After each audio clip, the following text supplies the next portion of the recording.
Matagumpay ang inilunsad na anti-drug operation ng Northern Police District matapos maaresto ang 3 lalaki sa magkakahiwalay na operasyon sa Navotas City at Caloocan City.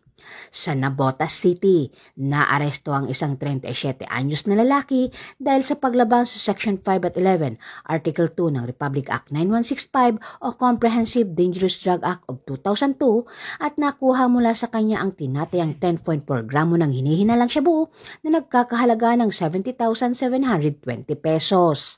Samantala, sa Caloocan City, timbog ang isang 32 anyos na lalaki sa kasong paglabag sa Article 151 ng Revised Penal Code o Disobedient to a Person in Authority at Section 11 ng Republic Act 9165.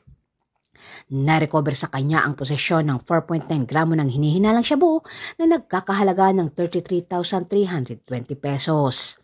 Isa pang bypass operation sa parehong lungsod ang nagresulta sa pagkakaaresto ng isang 27 anyos na lalaki. Siya ay nahaharap sa kasong paglabag sa Section 5 at 11, Article 2 ng Republic Act 9165 matapos makumpiskahan ng 888 gramo ng hinihinalang marijuana at 49 gramo ng high-grade kush marijuana na may kabuuang halaga na 175,160 pesos. Umabot sa 279,200 pesos ang kabuang halaga ng lahat ng nakumpiskang ilegal na droga. Ayon kay Police Brigadier General Protasio, ang tagumpay na ito ay patunay ng bisa ng AAA strategy ng National Capital Region Police Office na pinangungunahan ni Police Major General Anthony A. Abirin.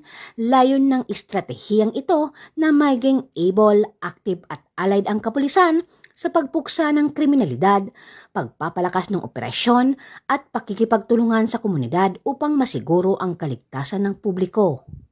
Mula dito sa Camp Bagong Diwa, Bicutan, Taguig City, ako po ang inyong PNN correspondent, Patrol Woman Ivy Corporal, alagad ng batas, tagataguyod ng Balitang Pulis.